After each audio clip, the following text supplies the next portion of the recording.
Assalamualaikum warahmatullahi wabarakatuh. Waalaikumsalam Waalaikumsalam warahmatullahi wabarakatuh.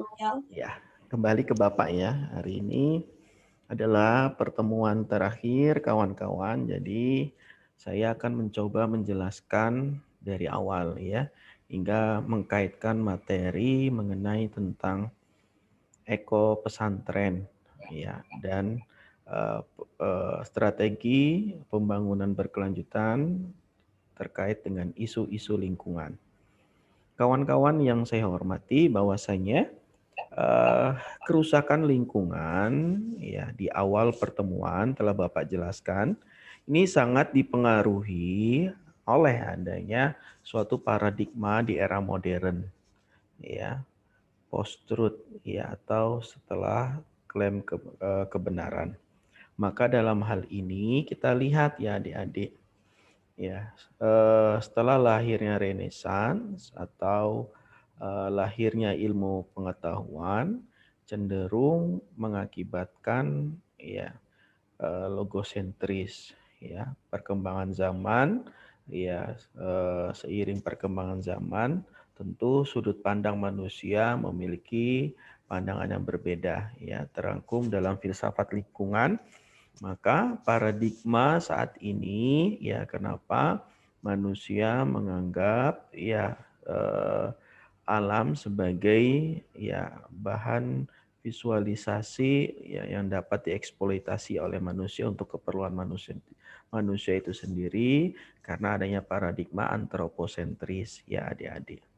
Tentu dalam paradigma ini di era modern ya muncul ya antroposentris untuk alam dan dualisme yang berhubungan manusia dengan alam. Tentu inilah yang dapat menyebabkan kerusakan lingkungan ya adik-adik.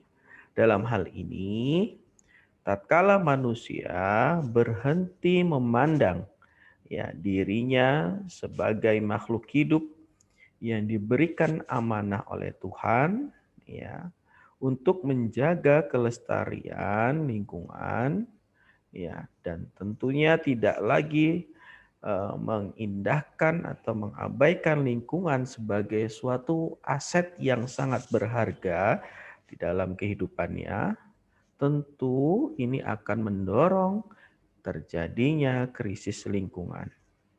Contoh ya adik-adik, ketika seorang muslim lupa atau lalai ya, bahwasanya muslim itu dilarang untuk menyakiti hati orang lain ya.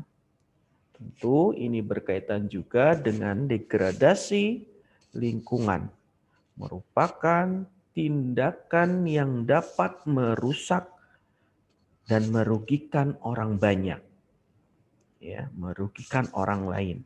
Jadi secara framework keilmuan Anda harus mengetahui tentang hal ini. Dan degradasi terhadap kerusakan lingkungan merupakan tindakan yang dapat merusak setiap fase generasi manusia.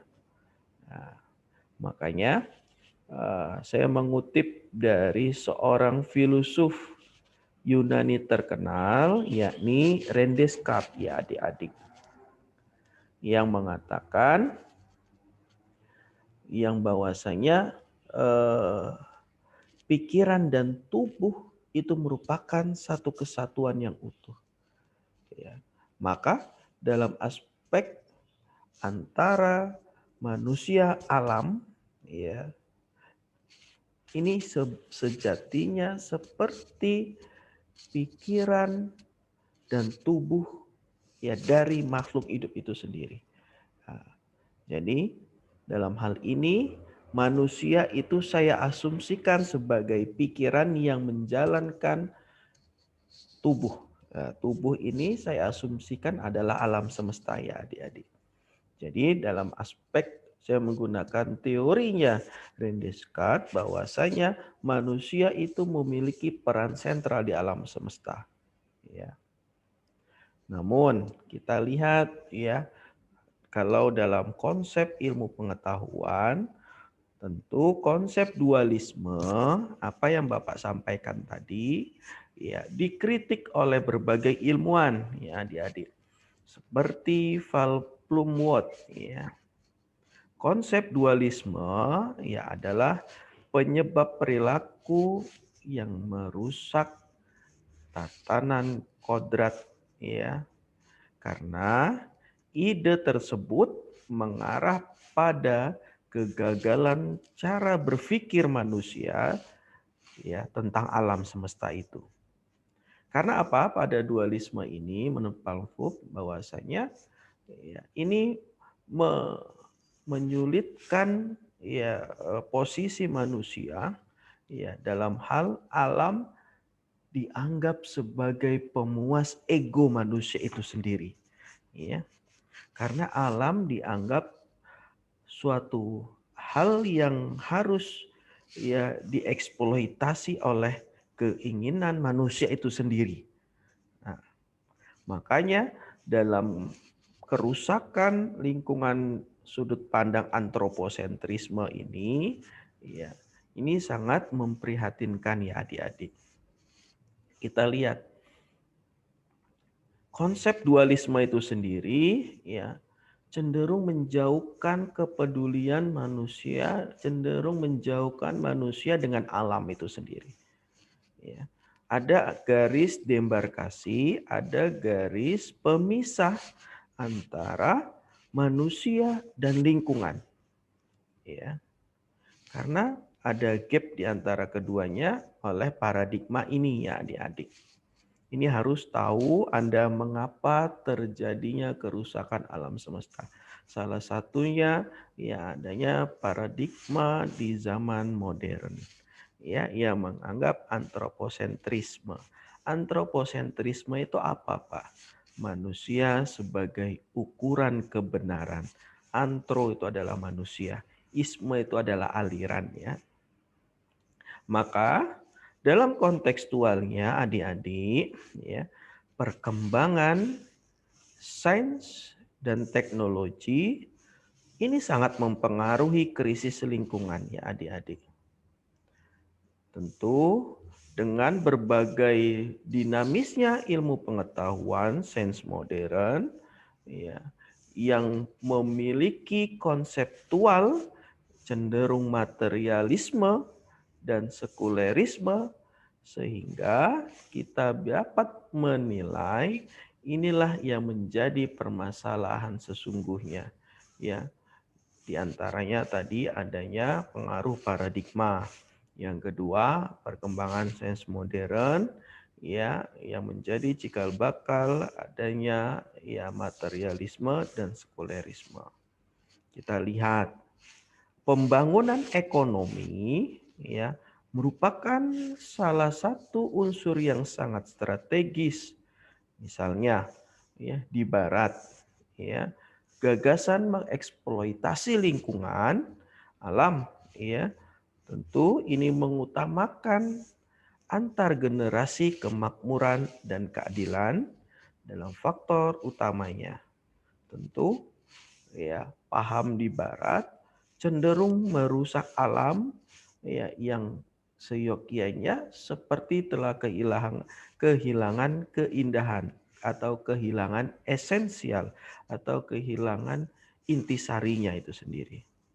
Maka adik-adik harus bisa memahami ya keindahan alam tentu hanya bisa diukur dari materialnya saja ya.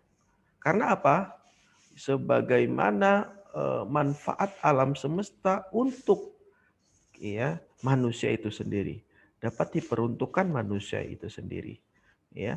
Misalnya ya kayu yang di hutan itu akan menjadi nilai tatkala dia sudah dijadikan kursi atau meja ya oleh manusia yang memiliki nilai ekonomis.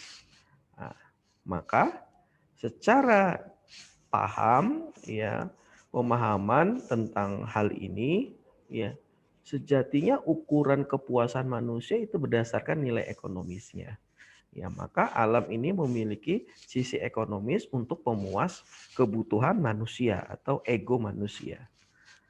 Apa yang harus dilakukan? Ya, tentu dengan cara membangun nilai-nilai luhur dalam ilmu pengetahuan, ya, mengembalikan nilai-nilai filosofis dalam ilmu pengetahuan itu sendiri, ya, untuk memahami, ya, karena krisis yang ada di alam semesta ini haruslah dapat ditanggulangi secepatnya oleh manusia itu sendiri.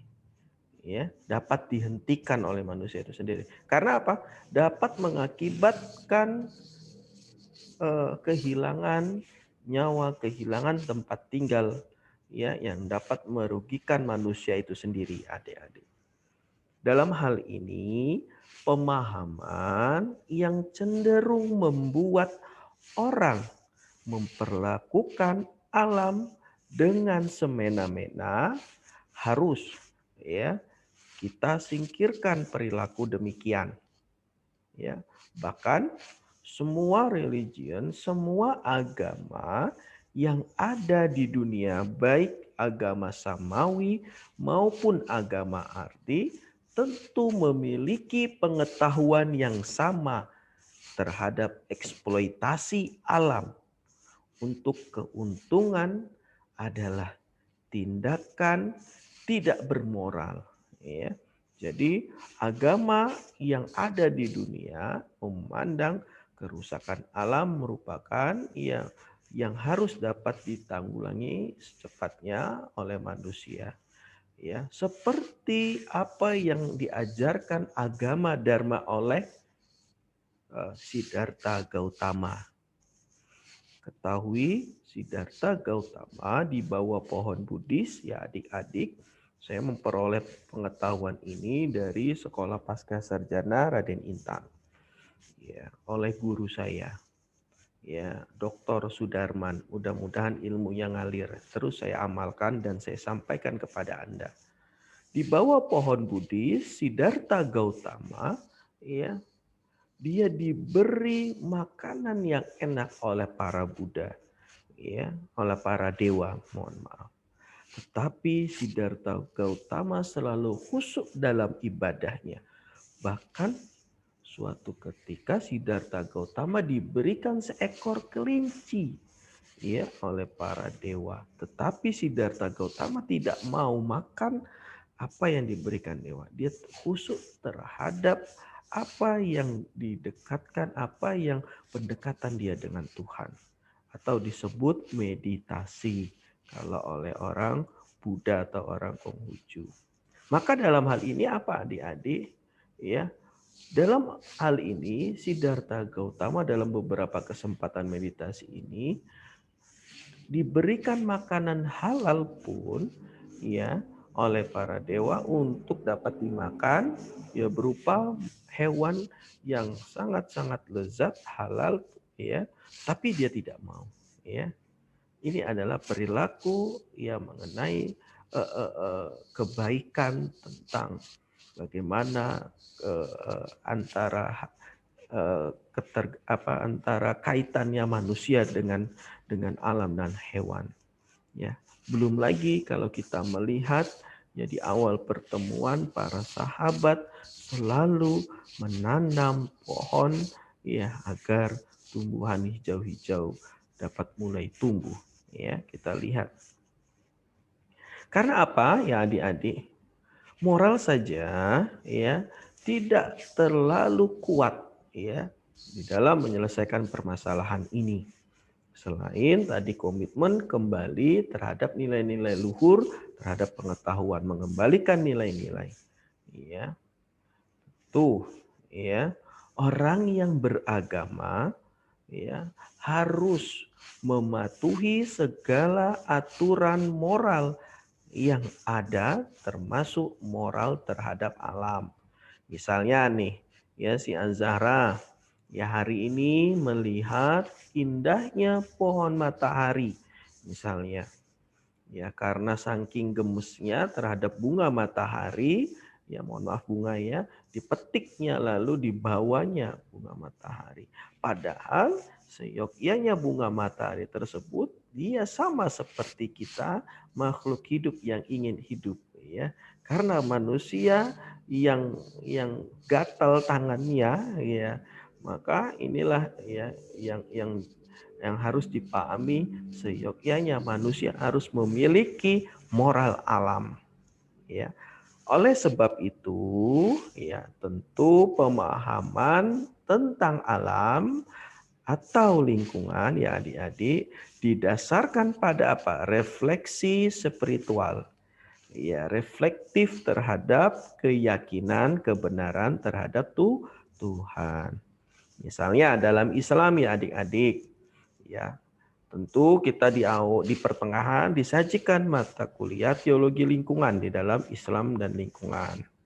Ya, tentu teologi lingkungan berangkat dari studi tentang Al-Quran dan Sunnah Nabi, ya, yang memberikan banyak nasihat kepada manusia untuk melestarikan lingkungan. Nah, jadi intisari dalam teologi lingkungan minggu lalu yang telah kita bahas ya adik-adik, itu adalah membahas bagaimana reflektif nilai-nilai spiritual dapat diberikan, dapat diaplikasikan dalam kehidupan, yang mana message-nya, yang mana pesannya diberikan kepada manusia untuk melestarikan lingkungan. Ya adik-adik. Ya. Ketika ada pertempuran profetik, ya, pertempuran nabi profet, ya, Nabi Muhammad pun melarang perusakan pohon dalam pertempuran. Ya. Oleh sebab itu, ya tentu teologi lingkungan merupakan salah satu jawaban konkret, solusi konkret yang dikembangkan untuk dapat mencari jawaban atas permasalahan lingkungan saat ini. Ya adik-adik. Jadi teologi, ya kalau kita belajar teologi di jurusan Usuluddin, yang lainnya kalau jurusan psikologi hanya untuk mengetahui. Ya, kalau teologi klasik hanya membahas mengenai tentang teori-teori klasik. Tetapi bagaimana ilmu teologi ini sesuai dengan perkembangan zaman.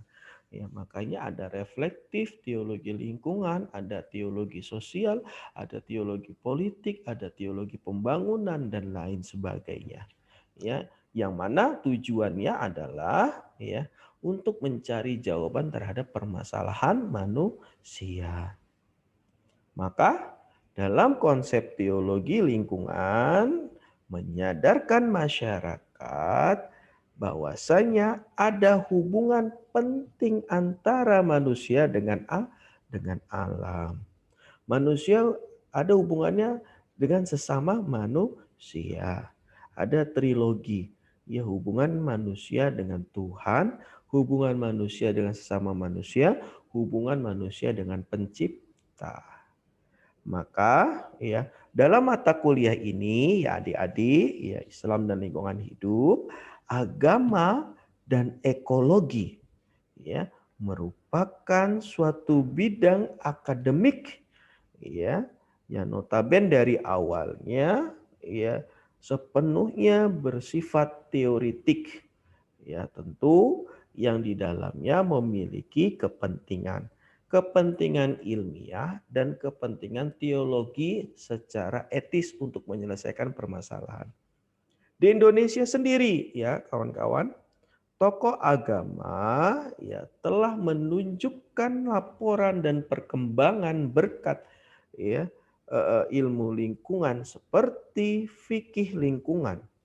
Selain itu ya tentu kita lihat ya tantangan ke depannya ya bagaimana menumbuhkan kesadaran terhadap lingkungan itu sendiri. Adanya fikih lingkungan ya itu tujuannya adalah untuk membentuk kesadaran manusia terhadap lingkungan. Ya. Sejatinya apa yang terjadi di kenyataannya manusia cenderung acuh tak acuh terhadap lingkungan. Ya, manusia akan sadar ya manusia sendiri akan sadar tatkala merasakan terjadinya bencana, ya, terjadinya kerusakan alam, yang dapat menyebabkan kematian manusia, ya, seperti banjir bandang, ya, angin puting beliung, longsor, dan lain sebagainya. Tetapi manusia tidak menyadari yang mana itu merupakan tanggung jawab manusia secara bersama, ya, tidak bisa ditawar-tawar. Kita lihat ya kaitannya dengan materi kita pada siang hari ini adik-adik. Ya, pesantren, eko pesantren. Kalau kita merujuk pada istilah pengertian ya adik-adik, pesantren. Pesantren adalah lembaga pendidikan formal maupun informal ya. Ya, karena ada yang terdata, ya tersertifikasi oleh pemerintah atau ya secara validasinya ada, tetapi juga pesantren dinyatakan sebagai lembaga informal pun ada. Ya. Kalau di Indonesia itu merupakan sebuah wadah pendidikan bagi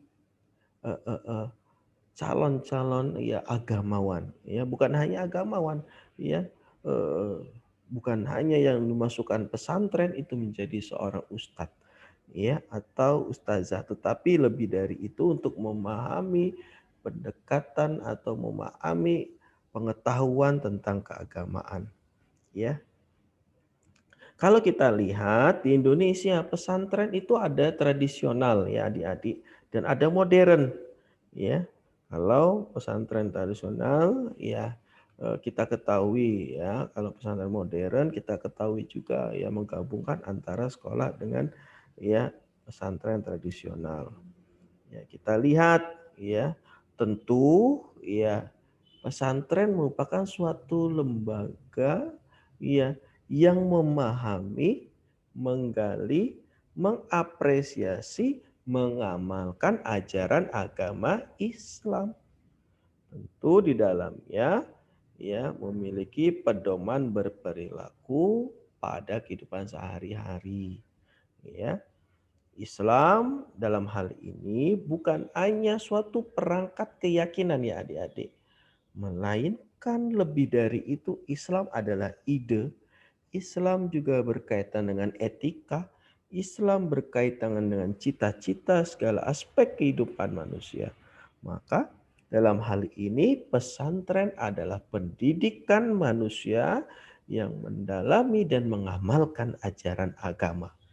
Ya, tentu ya adik-adik di dalam kehidupannya ya yang dihasilkan atau outputnya adalah para santri. Ya, santri adalah yang belajar di dalam pesantren itu. Pesantren yang mana berusaha mengembangkan ya kepribadian muslim seutuhnya, meyakini ketuhanan, yang menjunjung tinggi akhlak yang luhur, ya tentu bermanfaat bagi kehidupan masyarakat. Ya, patuh dalam kehidupan aturan masyarakat yang berlaku ya adik-adik. Maka dalam hal ini ya santri itu reflektif ajaran Tuhan dan reflektif ya mengamalkan nilai-nilai ajaran Tuhan dalam masyarakat yang ya memahami juga aturan-aturan ya yang ada di dalam masyarakat. Tentu pesantren tadi sudah dijelaskan yang memiliki orientasi tradisional. Ya, yang mana kiai sebagai simbol ya atau tokoh masyarakat sebagai role model ya untuk merubah sikap kelestarian lingkungan. Jadi adik-adik hari ini pemakalah harus memperbaiki isi makalahnya. Ya harus membagi pesantren terbagi menjadi dua, tradisional dan modern. Ya terkait dengan eko pesantren adalah bagaimana pesantren tradisional itu memiliki karakteristik kiainya, ketokohannya sebagai simbol dalam tokoh masyarakat yang merubah sikap dan perilaku kelestarian lingkungan itu sendiri ya adik-adik. Ya, kita lihat ya pesantren modern ya memiliki kurikulum nasional seperti biasanya. Tapi ya kalau pesantren tradisional memiliki mata pelajaran agama ya dalam mengkaji kitab-kitab karya-karya para ulama ataupun ya para ya imam mazhab ya. Kita lihat di Indonesia sendiri ya mayoritas ya terdapat pesantren yang bercirikan tradisional ya yang terlepas ya tidak terdata oleh pemerintah ya. Maka kita lihat ya di Indonesia sendiri ya adanya pembedaan antara santri laki-laki dan santri perempuan. Pesantrennya pun berbeda. Ada santri wanita ya dan santri laki-laki. Ya, seperti gontor ya dan lain sebagainya. Ada juga tebu ireng ya dan lain sebagainya. Maka ketika pesantren wanita itu dididik juga di dalamnya pengetahuan tentang gender ya, mendapatkan keadilan secara gender ya, tentu juga mendapat materi kepemimpinan ya, sekaligus membangun rasa bangga ya, yang mana ya sebagai wanita memiliki peran yang penting. Perlu kita ketahui adik-adik yang saya hormati ya, peran pendidikan ya Islam pada era modern tentu mengharuskan mengajarkan pada suatu realitas. Ya karena apa? Pesantren merupakan benteng utama ya yang mana menciptakan ya, manusia yang bermoral dan berakhlak. Ya, karena apa? Ya di dalam pesantren pun kita diajarkan nilai-nilai agama dan akhlak adab. Ya, tentu ya beberapa masyarakat secara tradisional sungguh menarik ya belajar pada pesantren ya termasuk Bapak ya. Kita lihat ya kalau bagaimana adanya hubungan antara pesantren dan komunitas secara psikologis dan ideologis. Ya, tentu ya pesantren lahir adanya komunitas agama pedesaan ya adik-adik. Sementara ya disebut ideologis karena pesantren adalah tempat untuk mempertahankan keyakinan agama. Ya, pesantren dalam hal ini ya berada di berbagai pedesaan, bukan hanya pedesaan ya, ya kalau di Indonesia digambarkan seperti itu ya.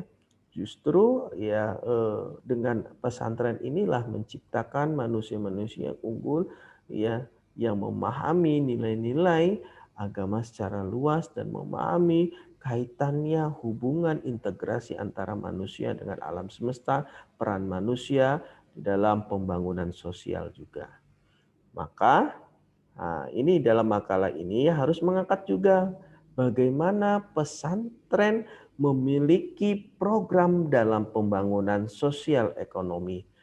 Contohnya Eko Pesantren tadi, ya program keberlanjutan. Ya, karena apa? Ya adanya inisiasi dari para kiai, para habaib, dari para asatid yang peduli terhadap lingkungan ya adik-adik. Dengan cara apa? Dakwah secara kultural dalam kaitannya dengan lingkungan. Ya, berdoa, ya mengajarkan nilai-nilai positif kepada masyarakat dengan cara kepedulian terhadap lingkungan. Itu adalah cara-cara yang sangat cara-cara yang sangat tradisional atau cara-cara yang dapat dilakukan ya oleh para pesantren ya. Apa yang bukti nyata dalam hal ini konstruktifnya pesantren ya dengan membantu membuat kurikulum pesantren berbasis lingkungan ya. Inilah bagaimana prinsip fleksibilitas pesantren dalam konsep pendidikan dan dengan adanya kurikulum tentu membuka arah cakrawala, membuka kesadaran manusia umumnya. Ya, karena apa? Pesantren bukan hanya mempelajari tentang hal-hal yang agama saja, tetapi dengan pesantren ya ternyata belajar dengan ilmu pengetahuan, disiplin ilmu pengetahuan lainnya. Kita bangga jadi anak santri judulnya. Ya, maka ya ada korelasi manusia ya dengan pengembangan ekologi. Ya, jadi ini adalah kesatuan sosbud, kesatuan sosial budaya, modal yang dimiliki swadaya. Ya, Kiai membangun ya dengan dana pribadi atau dengan dana rakyat, maka ya, kepedulian pesantren terhadap lingkungan itu ya dapat dinilai oleh masyarakat, dapat dicontoh oleh masyarakat itu sendiri. Ya, tentu ya kapan terwujudnya pesantren berbasis lingkungan? Ya, ada beberapa yang sudah dilakukan. Ya, kita harus bisa memahami tipologi pesantren sebagai institusi pendidikan. Ya, karena pesantren sendiri ya berpusat awalnya sebagai penyiaran atau dakwah agama Islam. Ya, sekarang ya pemerintah berupaya dengan undang-undang pesantren yang dapat mengakomodir ya hal tersebut. Ya, kita harapkan demikian. Maka kita lihat ya kalau itu sudah terwujud dengan adanya kurikulum apa yang Bapak sampaikan ya dengan peran kiai, dengan contoh-contoh yang sangat representatif dan kehidupan yang sangat faktual yang dapat dicontohkan, maka apa yang dapat dihasilkan? Nah, model pendidikan eko pesantren ya dapat meningkatkan kesadaran kepada masyarakat ya. Kalau di Jawa Timur ya adik-adik ya di Jawa Timur ini ya ada pesantren yang mendaur ulang barang bekas ya, membuat pengomposan ya pengolahan kotoran sapi ya menjadi hal-hal yang bermanfaat seperti menjadi gas ya. Tentu santri di Jawa juga menyiapkan lahan, nggak usah santri di Jawa, di Karanganyar pun ya menanam ya tanaman-tanaman apotik herbal, tanaman-tanaman hijau. Ya ini termasuk upaya yang dilakukan peran kiai itu sendiri peduli terhadap lingkungan. Ya. Selanjutnya ya kita tadi juga membahas mengenai tentang bagaimana program keberlanjutan dan isu lingkungan ya terkait dengan kebijakan pemerintah ya adik-adik. Dalam hal ini, kita harus memahami peran sentral pemerintah dalam kepedulian terhadap lingkungan. Ya, maka aspek-aspek ya dalam aturan dan perundangan itu harus menjadi legal formal, menjadi drafting yang dapat mengatur, yang dapat merubah cara pandang manusia pada umumnya untuk menjaga apa tujuannya, menjaga kelestarian lingkungan. Berbagai undang-undang telah dilahirkan. Ya, yang paling penting apa? Adik-adik semua, kesadaran manusianya. Ya, maka dalam aspek ya Islam dan lingkungan dalam pertemuan ini kita harus memahami adik-adik bahwasanya manusia memiliki peran utama sebagai subjek ya yang dapat menyelesaikan berbagai persoalan. Ya, Islam bukan hanya didasarkan pada suatu keyakinan, tapi bagaimana Islam dapat menjawab segala permasalahan yang ada. Jadi itu saja yang dapat Bapak sampaikan pada siang hari ini adik-adik. Lebih dan kurang saya mohon maaf ya. Segala perhatian ya dalam satu semester ini sekiranya ada ucapan Bapak yang kurang berkenan atau tindak perilaku Bapak yang menyayat hati kalian mohon dimaafkan. Sekali lagi ya setiap ada pertemuan pasti akan ada perpisahan. Setiap ada cinta pasti berakhir dengan luka. Itu sih kalian, Decin, Dewa Cinta. Itu saja, lebih dan kurang saya mohon maaf. Ya, bila taufik wal hidayah. Wassalamualaikum warahmatullahi wabarakatuh.